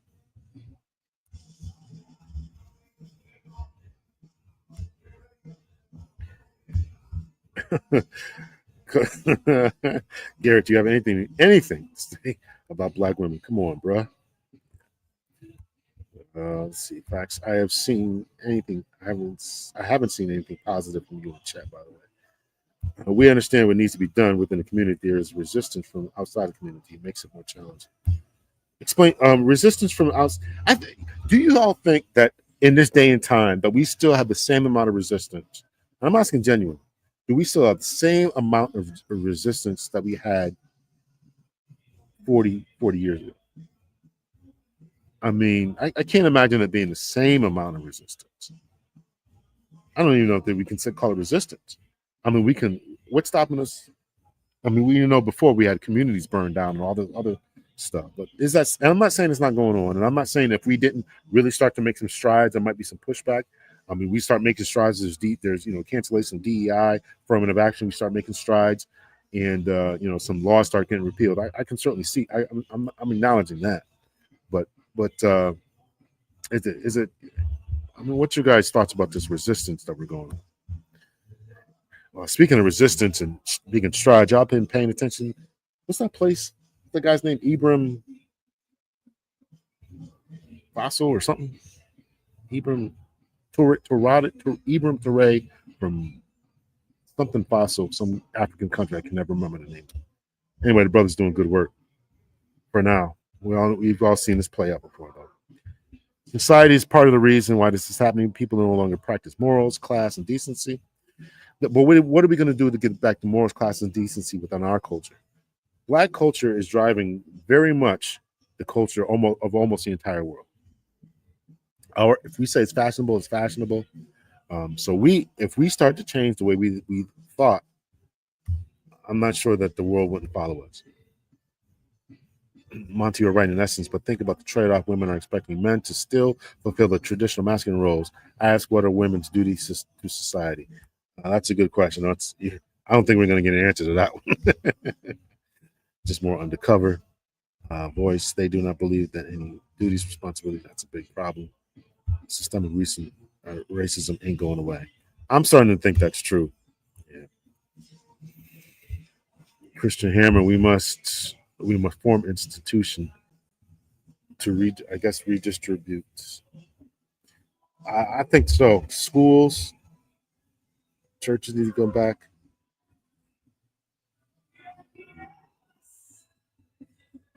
Jerry and Sheila, Island Living.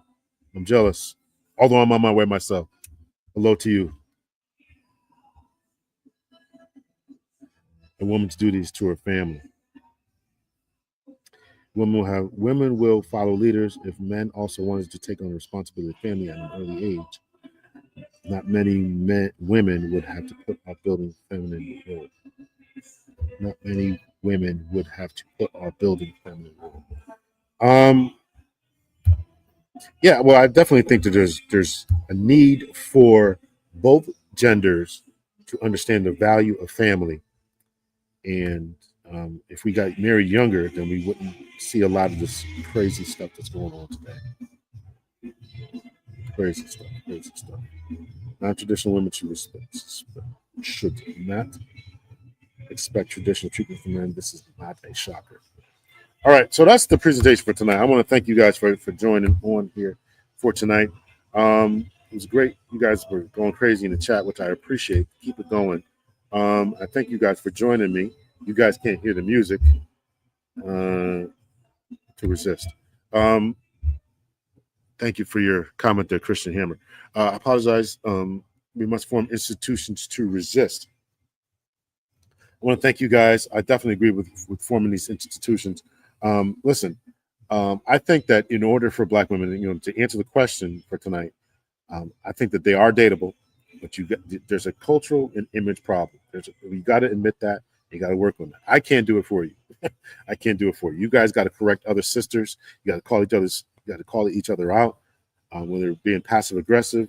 And think about what Myron said, whether you like his presentation or not, and whether you like the presentation other people are saying, whether it's on the internet or somebody else in the chat also said that they didn't like some of the Black female bosses. You gotta think about all this. You gotta check all this. When you guys are out with your brunches, having tea, at lunch, working, you have to have these conversations. I saw a podcast and this guy was saying this, that, and the other. Or I saw a TV show. What do you think about Black women leadership? You guys gotta have those conversations. You gotta have them in your sororities. You gotta have those conversations. And you guys gotta be honest with yourselves and see what you can do to fix that. And as long as here's what I don't like about this isolationist type of thinking. If they're Black women or women's responsibilities to their family only, and I think that's a problem because men are generally expected to save society. There's somebody getting robbed. Somebody wants you to do something somewhere, right? Get involved somehow, right? There's this idea that men ought to be protectors and providers, even though a lot of men aren't signing up for that anymore because they don't want to get hurt or whatever. But if we have that expectation, right? If somebody falls in a river, a man is supposed to go in the river and save them. If that's our role within society, then women have to have one too. So I would suggest that your role isn't just to your family, but if you see someone else doing something, it's your responsibility to do what you can to help that person, and that may be just correcting another person's child. I understand that this is controversial, right? Don't touch my child, don't talk to my child, and all this kind of stuff. But that's the loss of the community. When we stop being able to at least have the conversations or discipline someone else's child, then that leads us down to this very path that we're at today, where we don't have respect for each other, we don't understand community, we don't understand society, and we don't understand what's happening around us. And so therefore, when other people are making these rules and other people are growing their nuclear families, and then they're taking those nuclear families and building strong communities, that's the difference that we have.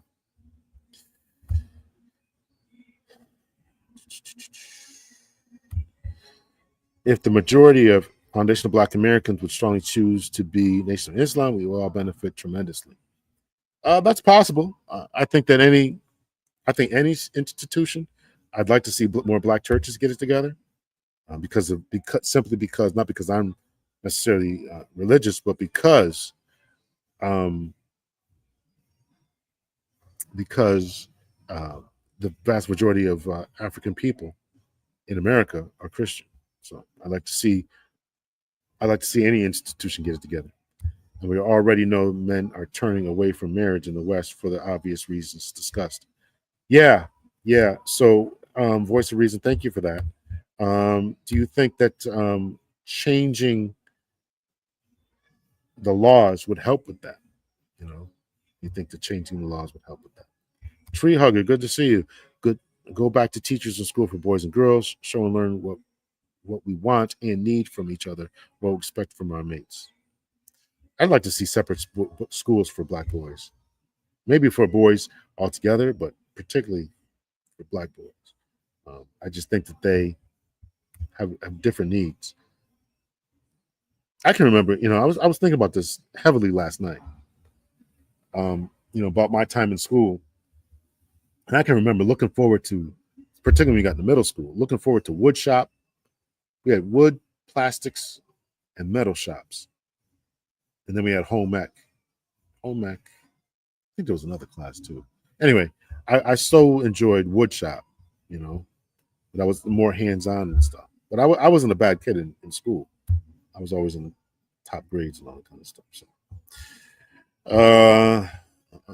if men stepped back from their traditional responsibilities, duties to match women's responsibilities, we wouldn't have a society at all. Well, that's true.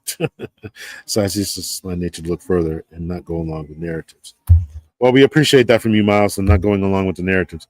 All right, y'all. So it's been almost 2 hours here. I just want to present this here. This was not a bashing session to the ladies. I just want you to see how the world sees you and what the thoughts are.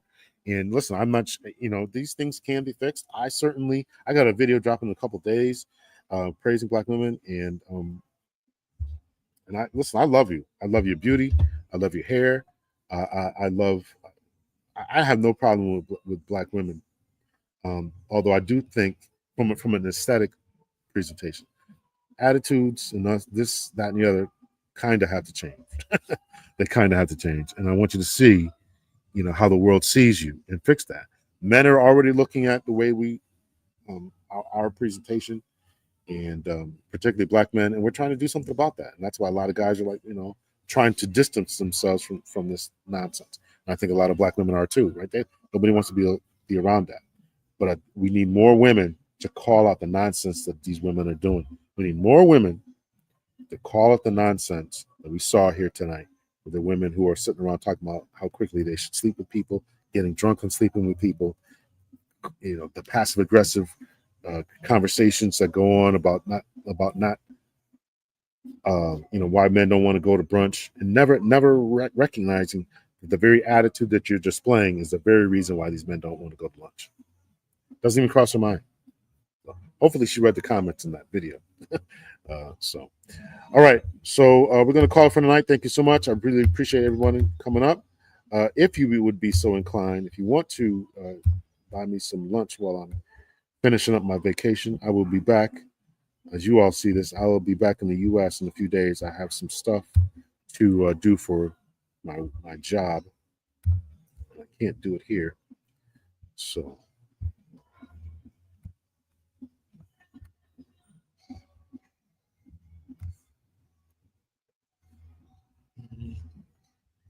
brainwashing is a real enemy. The Black church collective failed pathetically. They squandered everything. They established no networks, acquired no connection to real estate. Listen, you got no smoke from me, man. I'm not going to disagree with that. I critique the Black church all the time. Thank you for popping in, Rhonda. I appreciate it. Thank you for popping in. Cosmetology was the other class. I don't think we had that. I grew up in Connecticut, so it was definitely wood class, plastics, metals, home ec. Maybe it was just those four, but I don't know. I didn't have a cosmetology class, but that was in middle school, sixth to eighth grade. So black women are taking major L's in the chat tonight. So happy to have some support. Watch and see if chaos in Europe comes here. Should men defend as they do? I think next couple of years going to be very interesting. Great chat. Have a great week. Good night, mods. Still a hate.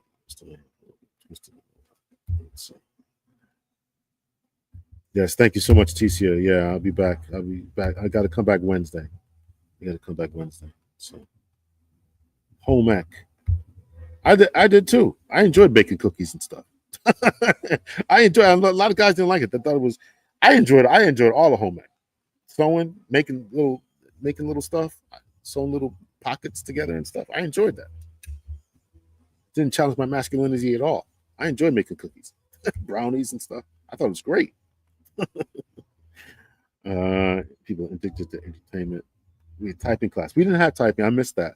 When I went to high school, we went to you had the business track, or you had the college track, and I went to the college track. We had the business track, college track, and then there was like the automotive or something like that, something more handsy type of track. And I didn't do that one. I did the college track. And I should have done the college prep track. I should not have done the college prep track. I should have did something more handsy. Yes, hit the thumbs up, hit the like button. Appreciate you guys hanging out. It's 11 o'clock, but it's only 10 o'clock here. So vocational. Yeah, that's what it was. Vocational. Yeah. So in the vocational was drafting. This is all high school. Drafting. I think it was machine shop or automotive. And I should have did that. In their change, because now you got to figure out later on in life how to change oil and stuff, right? They just would have showed us in high school. So, all right, y'all. So y'all hit the bed. I appreciate you guys coming up. Really, really appreciate it. Hit the thumbs up on your way out if you have not hit it yet. I appreciate you guys taking the time out of your busy schedule. Check out this live. You guys take care of yourselves. Much love and peace.